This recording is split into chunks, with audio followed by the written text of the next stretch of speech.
The allusion to the first fruits comes from the biblical book Exodus. In Exodus, it's written that the production from the land must be offered to the Lord according to the rules outlined in the Bible. The initial yield had to be taken to the temple of the Lord as an offering. So, behind many of Thoreau's words are sources of reference, which is one of the reasons why Walden Lake is difficult to read. But you know why everyone could sense his joy in farming? It's because he found that even planting weeds makes him happy, knowing that it would feed the birds. But the moment we let our selfish desires take over, we start thinking that the beans should be better and the yield should be bigger. Then, you're no longer a genuine farmer. That's what Thoreau realized through his bean planting.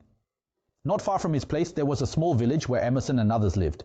Thoreau would often visit the village for a stroll.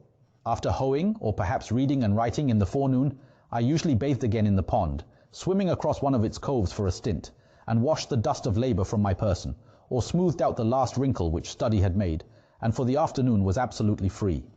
Every day or two I strolled to the village to hear some of the gossip which are incessantly going on there, circulating either from mouth to mouth or from newspaper to newspaper, and which, taken in homeopathic doses, was really as refreshing in its way as the rustle of leaves and the peeping of frogs.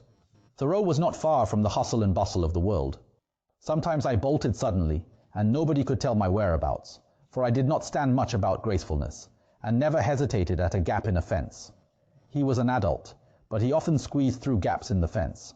I was even accustomed to make an eruption into some houses, where I was well entertained, and after learning the kernels and very last sieveful of news, what had subsided, the prospects of war and peace, and whether the world was likely to hold together much longer, I was led out through the rear avenues, and so escaped to the woods again. Everyone knew he was a lakeside oddball, so they didn't mind seeing him come in through the front door and go out through the back door. It was very pleasant, when I stayed late in town, to launch myself into the night. On dark and windy nights, it's particularly easy for regular folks to lose their way in the forest because of the absence of light. Some people might even wander all night without finding their way out. But Thoreau had the remarkable skill to navigate in the darkness and return to his cabin. Moreover, he found immense joy in this process, and relished the slow-paced walks through the woods. Next, let's take a look at the scenery of Walden Pond. This is a description of the lake's surface. In warm evenings, I frequently sat in the boat playing the flute. The Thoreau family all loved playing the flute. I saw the perch, which I seemed to have charmed, hovering around me, and the moon traveling over the ribbed bottom, which was strewed with the wrecks of the forest. Just imagine a moonlit night, a person sitting in a boat playing the flute on the lake surface. What a feeling. The scenery of Walden is on a humble scale, and though very beautiful, does not approach to grandeur, nor can it much concern one who has not long frequented it or lived by its shore. Yet this pond is so remarkable for its depth and purity as to merit a particular description. Walden Pond is a clear and deep green well, 1/2 mile long and 1 3/4 in circumference, and contains about 61½ acres. It's a perennial spring in the midst of pine and oak woods, without any visible inlet or outlet except by the clouds and evaporation. In fact, Walden Pond's eastern and western shores are permeable rocks, and the water seeps in from the rocks. So, Walden Pond is flowing water, not stagnant water. All our conquered waters have two colors at least, one when viewed at a distance, and another, more proper, close at hand. The first depends more on the light and follows the sky.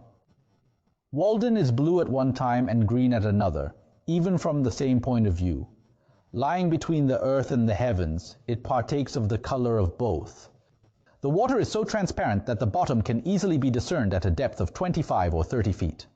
Paddling over it, you may see, many feet beneath the surface, the schools of perch and shiners, perhaps only an inch long, yet the former easily distinguished by their transverse bars, and you think that they must be ascetic fish that find a subsistence there.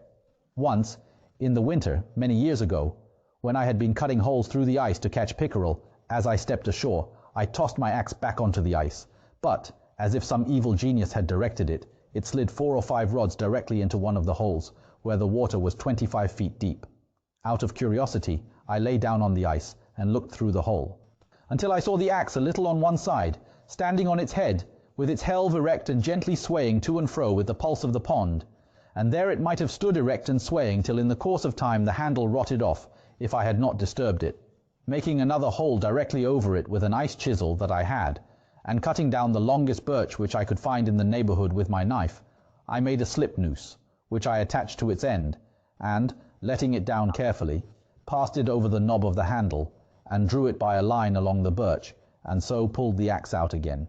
Why did I select this paragraph? It's because it's something we haven't experienced. Thoreau dropped his axe into the ice hole. Then he himself dug a hole and looked down into the lake bottom and saw the axe standing there. After that, he slowly pulled it out. Some have been puzzled to tell how the shore became so regularly paved. My townsmen have all heard the tradition. The oldest people tell me that they heard it in their youth, that anciently the Indians were holding a powwow upon a hill here, which rose as high into the heavens as the pond now sinks deep into the earth. According to folklore, Walden Lake is as deep and bottomless as the sky, but it's not. They used much profanity, as the story goes, though this vice is one of which the Indians were never guilty, and while they were thus engaged, the hill shook and suddenly sank, and only one old squaw, named Walden, escaped, and from her the pond was named. It has been conjectured that when the hill shook, these stones rolled down its side and became the present shore. The shore of the lake is smooth. The pond was my well ready dug. For 4 months of the year its water is as cold as it is pure at all times. In the eastern United States, there are so many lakes that if you drive around, you'll encounter a big lake every little while. So, Thoreau didn't only look at Walden Pond. He visited a lot of lakes, but he found that the biggest difference with Walden Pond was that the water is always cooler and sweeter to drink, so he drank straight from the lake. Nevertheless, of all the characters I have known, perhaps Walden wears best, and best preserves its purity. Many men have been likened to it, but few deserve that honor, though the woodchoppers have laid bare first this shore and then that, and the Irish have built their styes by it, and the railroad has infringed on its border, and the icemen have skimmed it once, it is itself unchanged, the same water which my youthful eyes fell on. All the change is in me. Thoreau concluded.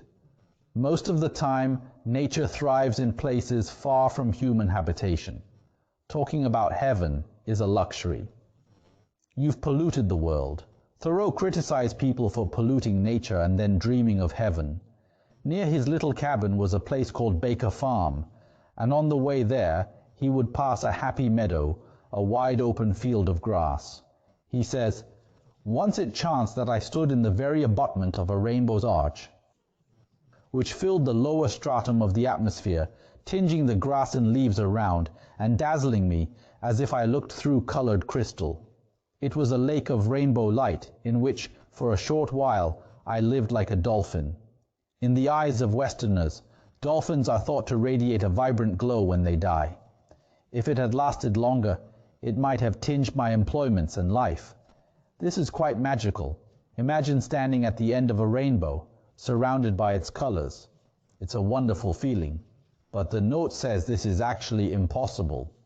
Because rainbows form based on angles, so you can't stand at the start of a rainbow, and you can't be right in the middle of it. It's all about perspective.